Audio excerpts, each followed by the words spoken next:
De 600 detenidos por huachicol, la Fiscalía liberó al 56% por falta de evidencia. Y así se va acumulando después el saquito, ¿eh? El presidente había responsabilizado la ley por no contemplar el robo de combustible como delito grave, pero fueron los MSPs, es decir, los ministerios públicos, los que soltaron a la mayoría, estimadísimo Arturo Ángel. Buenos días.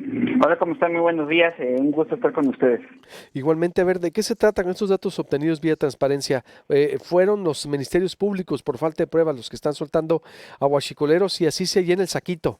Es lo que me Sí, preocuparía. es correcto, Luis. El presidente había dicho en febrero pasado, justo cuando estaba el punto álgido del tema del combate al robo de combustibles y porque además veníamos de la escasez de gasolina, en fin, daba un balance diciendo que como resultado de la estrategia que habían aplicado desde diciembre en el combate al huachicol, pues había detenido ya más de 600 personas, pero que solamente el 10% de ellos seguían en prisión y le echó la culpa a la ley, ¿no? Diciendo que la ley era muy laxa, que porque el huachicol no era delito grave, entre comillas, como él le dice a los delitos que no ameritan prisión preventiva en automática, bueno, para él no son delitos graves, entonces así llamaba al Congreso que había que cambiar la ley, la Constitución, lo que finalmente ocurrió, ¿no? El robo de combustible ahora es un delito que amerita prisión preventiva en automática, pero en ese momento culpaba a la ley de que la mayoría estuvieran libres. Lo que hicimos justamente en Animal Político fue pues investigar si en efecto esto había ocurrido de esa forma y de entrada te digo que el presidente tiene razón cuando dijo que habían detenido a más de 600 personas, en realidad son 655 y que apenas el 10% de ellos quedaron en prisión. Eso es correcto, fueron 72 personas que continúan en prisión, pero lo que descubrimos con los datos que tuvimos de la Fiscalía General, antes llamada PGR, es que en realidad no habían quedado en libertad la mayoría, Luis, por culpa pues, de la ley, sino que de entrada fueron los propios agentes del Ministerio Público los que determinaron que casi el 60% de las personas detenidas pues no tenían evidencia inicial creíble para sustentar que realmente habían participado en robo de combustible y los propios agentes del Ministerio Público decidieron liberarlos, no llevarlos ni siquiera ante el juez para presentarlos inicialmente, sino simplemente dejarlos ir, lo que además es algo que viene a confirmar un poco lo que siempre han dicho las organizaciones no gubernamentales que se oponían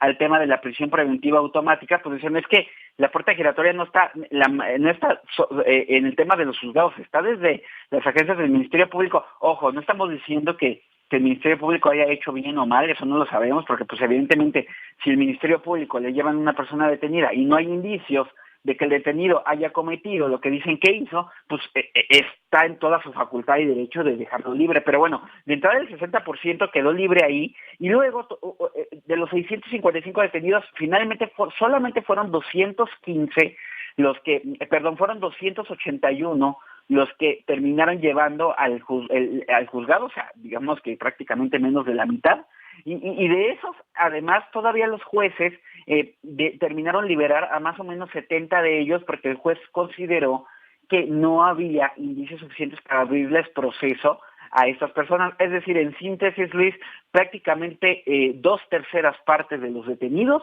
quedaron en libertad sin ser vinculados a proceso, ya sea porque el Ministerio Público determinó que no tenía indicios o porque el propio juez consideró que no había pruebas y datos de pruebas suficientes para abrir el proceso.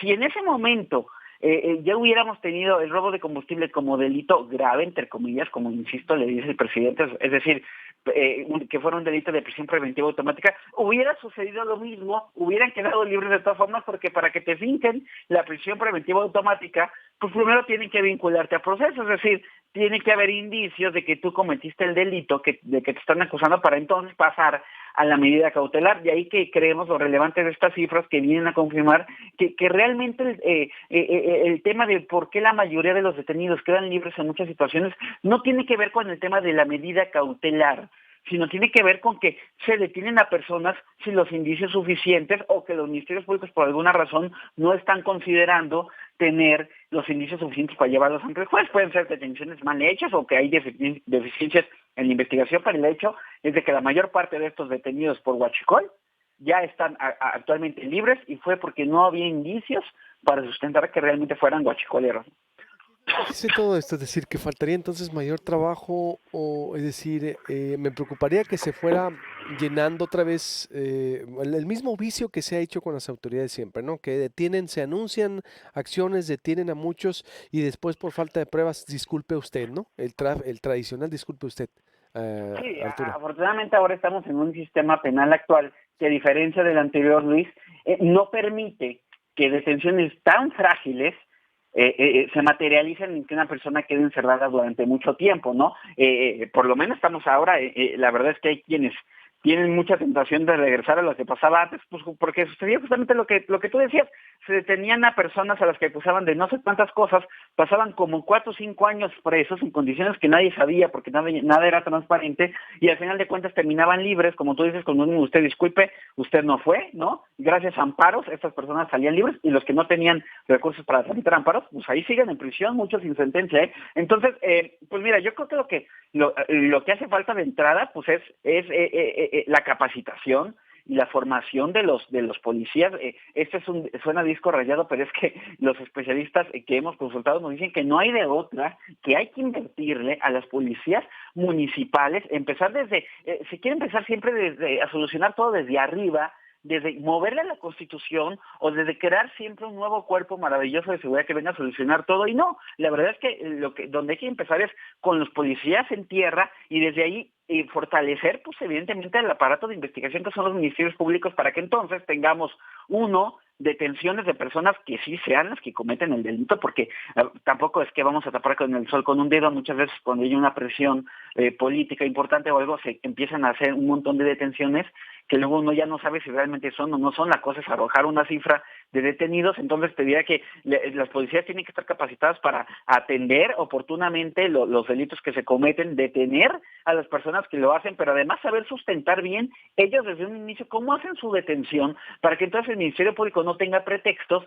de considerar de inicio que tiene la evidencia suficiente y entonces integrar bien una carpeta de investigación y llevársela al juez. Y todo eso requiere pues una ruta de capacitación y de fortalecimiento, etcétera, etcétera. Pero lo importante creo que es focalizar el tema ahí, porque además otro dato importante que publicamos el día de ayer, fíjate, es que de los 162 de los 215 que sí fueron vinculados a proceso por los jueces federales, de entrada los fiscales solamente pidieron la prisión preventiva para 160 de ellos, y de esos 160, solamente en 11 casos entregaron los dictámenes que marca la ley para sustentar que una persona debe de quedar en prisión preventiva porque su perfil es de alto riesgo, porque se supone, y así lo marca el nuevo sistema penal, que la prisión preventiva debe ser el último recurso. Bueno, pues solamente se elaboraron en 11 de 162 casos los dictámenes para sustentar esta medida de prisión preventiva. Eso nos refleja, de nueva cuenta, cómo hay una desatención del aparato de investigación.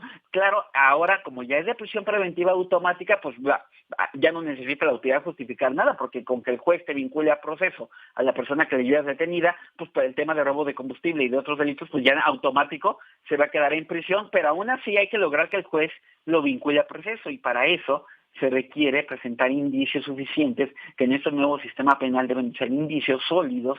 Si no, los jueces no van a vincular a proceso a personas al por mayor, porque pues luego van a venir juicios de amparo y todo se va a caer, ¿no?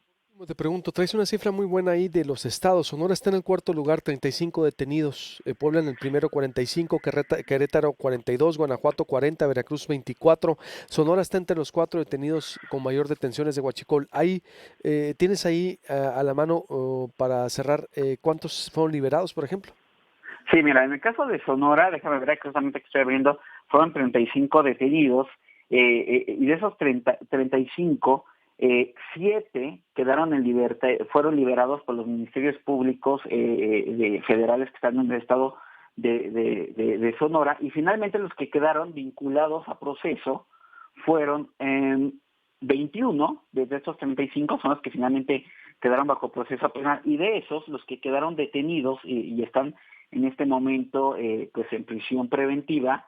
Déjame decirte en cuántos, fíjate, en cuántos casos el Ministerio Público solicitó la prisión preventiva.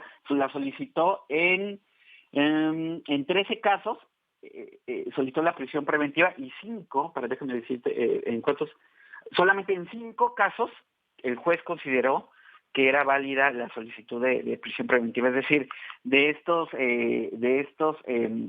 28 que quedaron vinculados a proceso, solamente 5 están presos actualmente y los demás pues están con alguna medida de prisión, una medida cautelar alterna. Aquí la tengo, fue de presentación periódica y garantía económica. Es decir, el resto tienen que presentarse a firmar ante el juzgado, lo que se conoce clásicamente como eso, ir a firmar, y además tuvieron que pagar algún tipo de fianza, entre comillas, digamos, y la minoría, solamente 5 casos, quedaron actualmente presos. Esos son los números del estado de Sonora, y sí, como dices, de los estados donde mayor número de detenidos hay. El Estado de México, por supuesto, con 173, es la entidad federativa que registra el mayor número de casos, y luego seguido de Tabasco, ¿no? En 86. Evidentemente esto por la cantidad de ductos y de instalaciones de Pemex que hay en estas entidades, ¿no?